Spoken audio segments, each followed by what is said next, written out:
Bismillahirrahmanirrahim. This is Shafkat Mahmood Yusufzai, and today we will discuss about another maxim, and this is very important maxim as in law of tort and in other relevant cases.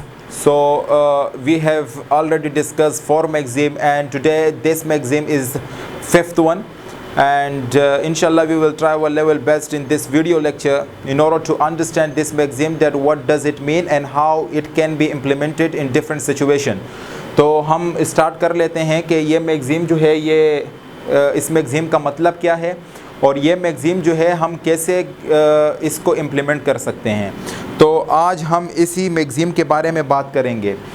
ये मैगज़ीम जो है ये Latin language जो है उसी का मैगज़ीम है कि एक्शो पर्सनलिस मोरिटर कम पर्सोना, यानी कि इसका मतलब ये हुआ कि personal right of action dies with the person, और we can also say that personal action does not survive on the death either of the person who committed the wrong or of the person to whom the wrong was committed। यानी कि for example हम एक example से समझेंगे कि ए ने B पर assault किया, ए ने बी पर क्या किया, असॉल्ट किया, और बी जो है बाद में बी जो है वो मर जाता है, डाइज आफ्टर असॉल्ट। अगर ए ने बी पर असॉल्ट किया और बी जो है वो बाद में मर जाता है, यानी कि असॉल्ट से नहीं मरता, किसी और वजह से मर जाता है, असॉल्ट से मरना जो है वो नहीं है, असॉल्ट के बाद बी जो है बाद में वैसे ही मर जाता है, ठीक है। तो बी के जो लीगल रिप्रेजेंटेटिव हैं, लीगल रिप्रेजेंटेटिव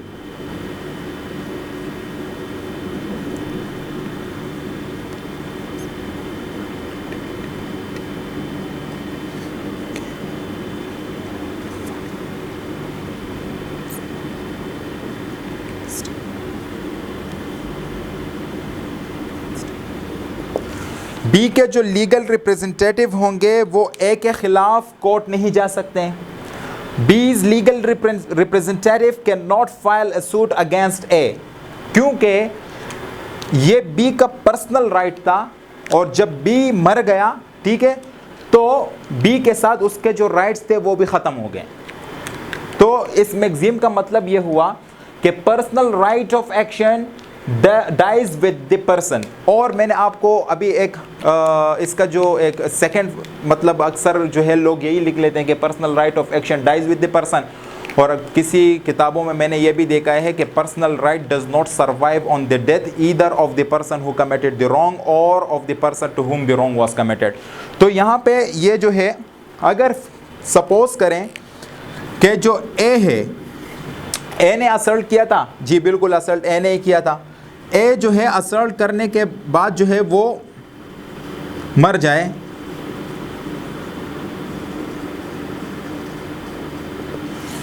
ए जो है असल्ट करने के बाद ए मर जाए, तो बी जो है ए के लीगल रिप्रेजेंटेटिव पर सूट फाइल नहीं कर सकता।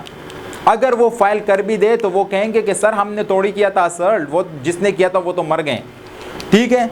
तो जब दोनों पार्टी में से कोई भी मर जाए तो सूट जो है वो ख़त्म हो जाता है, उसके राइट्स जो है वो ख़त्म हो जाते हैं, और जो है जो सिविल सूट है वो आप फाइल नहीं कर सकते, डैमेजेस क्लेम नहीं कर सकते, जैसे कि मैंने आप लोगों को इस एग्जाम्पल में बता दिया। इसी तरीके से अब हम देखते हैं कि ये मैगज़ीम जो है ये कॉन्ट्रैक्ट पर अप्लाई होता है या नहीं होता। अगर फॉर एग्जाम्पल कॉन्ट्रैक्ट का केस है और उसमें से किसी भी पार्टी का डेथ हो जाए, तो क्या ये मैगज़ीम जो है ये अप्लाई हो सकता है या नहीं हो सकता। तो हम समझेंगे कि ये मैगज़ीम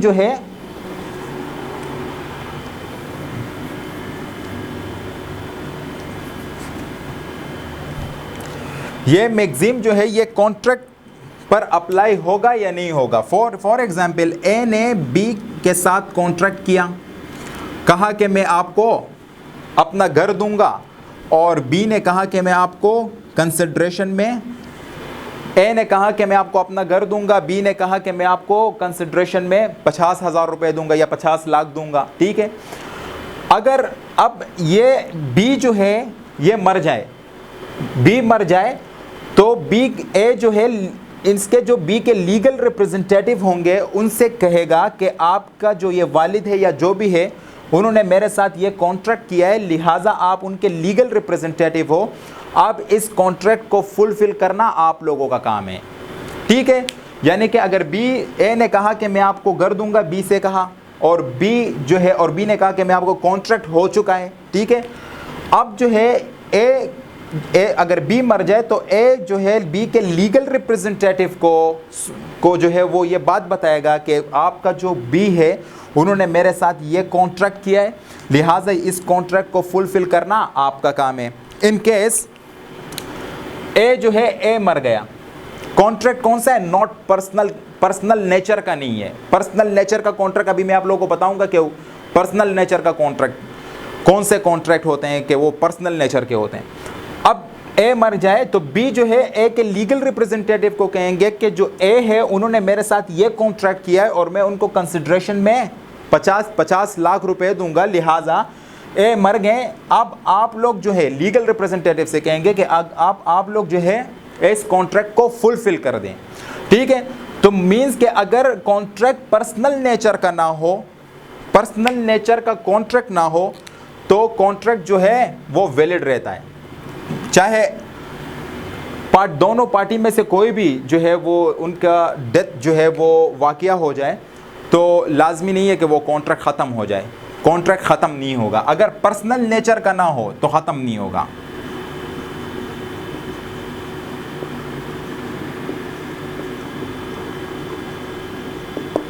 ठीक है, और अगर पर्सनल नेचर का हो, इसी एग्जाम्पल पे दोबारा आते हैं कि ए ने बी से कहा कि तुम मेरे लिए एक फ़ोटो जो है पेंट कर दो।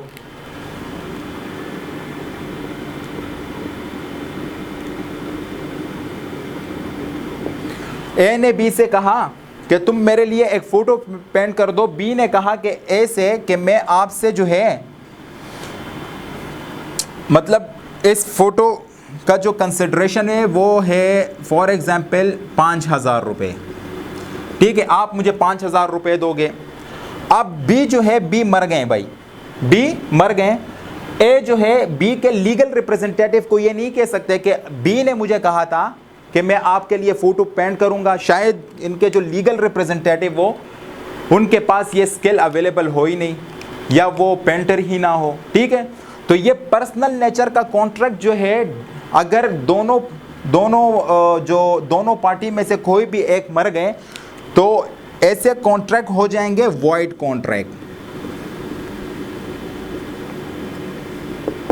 ठीक है, पर्सनल नेचर का होगा तो कॉन्ट्रैक्ट वाइड हो जाएगा, पर्सनल नेचर का नहीं है तो कॉन्ट्रैक्ट वैलिड रहेगा।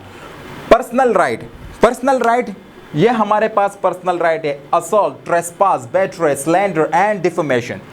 अगर ये पर्सनल राइट है, अगर अब मैंने आप लोगों को यहां पर समझाया था कि असॉल्ट हुआ है, दोनों पार्टी में से जो भी मर जाए तो उनके लीगल रिप्रेजेंटेटिव को हम सू नहीं कर सकते, उनके लीगल रिप्रेजेंटेटिव पर हम एक्शन नहीं ले सकते, डैमेजेस क्लेम नहीं कर सकते।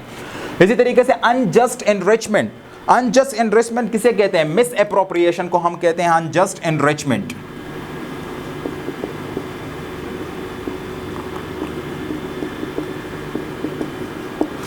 Unjust enrichment for example A ने बी का कुछ प्रॉपर्टी है, चाहे वो मूवेबल है या इमूवेबल प्रॉपर्टी है, वो जो है डिसऑनेस्टली अपने कब्जे में ले लिया है ए ने। अब ए मर गया, ठीक है, तो बी जो है वो ए के लीगल रिप्रेजेंटेटिव को क्या करेंगे? सू बी कर सकता है कि जो ए ने मुझसे प्रॉपर्टी छीन ली है वो प्रॉपर्टी वो उनके लीगल रिप्रेजेंटेटिव से रिकवर कर सकता है। ठीक है, अब हम ये इस केस पे आएंगे तो यहाँ पर इंशाल्लाह ये अब सारे पॉइंट जो है ये आप लोगों को समझ में आ जाएंगे, मज़ीद और समझ में आएंगे।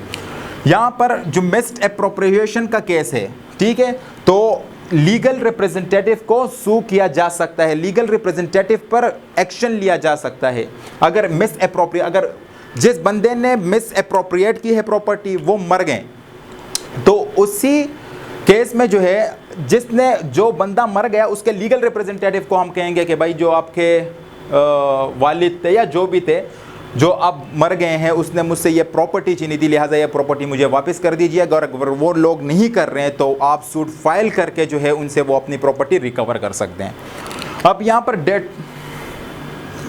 डेट्स यानी कि किसी को कर्ज वगैरह देना, कर्ज यानी कि यहाँ से हम इसको समझेंगे, ए ने बी को 10,000 रुपये दिए भाई, ठीक है, ए ने बी को दिए, ठीक है, बी जो है वो मर गए, बी जब मर गए तो ए जो है वो उसके लीगल रिप्रेजेंटेटिव जो होंगे, लीगल रिप्रेजेंटेटिव को कहेंगे कि मैंने बी को 10,000 दिए थे, लिहाजा ये 10,000 मुझे वापस कर दिए जाएं भाई, ठीक है। और ये जो लीगल रिप्रेजेंटेटिव है, इनकी जो लाइबिलिटी है वो लिमिटेड है, इनकी जो लाइबिलिटी है, लीगल रिप्रेजेंटेटिव की लाइबिलिटी जो है वो क्या होगी, लिमिटेड लाइबिलिटी होगी। फॉर एग्जांपल लीगल रिप्रेजेंटेटिव की लाइबिलिटी उन एसेट्स तक लिमिटेड है जो एसेट्स उनके रिप्रेजेंटेटिव ने बी से इनहेरिट किए होंगे, यानी कि all those assets which are inherited by the legal representative of B, यानी कि फॉर एग्जांपल बी के जो कुल एसेट्स हैं वो है, फॉर एग्जांपल हम कर देंगे कि भाई 900, कुल एसेट इसके कितने थे, 900 रुपए, ठीक है। यहां पर इसने कितना कर्ज दिया था, 1000 रुपए, तो इनकी जो लाइबिलिटी होगी वो 900 तक ही होगी। ये अपने पर्सनल प्रॉपर्टी पे नहीं आएंगे, जो मतलब फॉर एग्जांपल बी के जो पर्सनल लीगल रिप्रेजेंटेटिव है उन्होंने कभी अपने लिए कोई जगह खरीदी हो या उनके पर्सनल एसेट्स होंगे, तो उस पर्सनल एसेट्स पर उनकी लाइबिलिटी नहीं आएगी, उन एसेट्स पे आएगी जो कि बी ने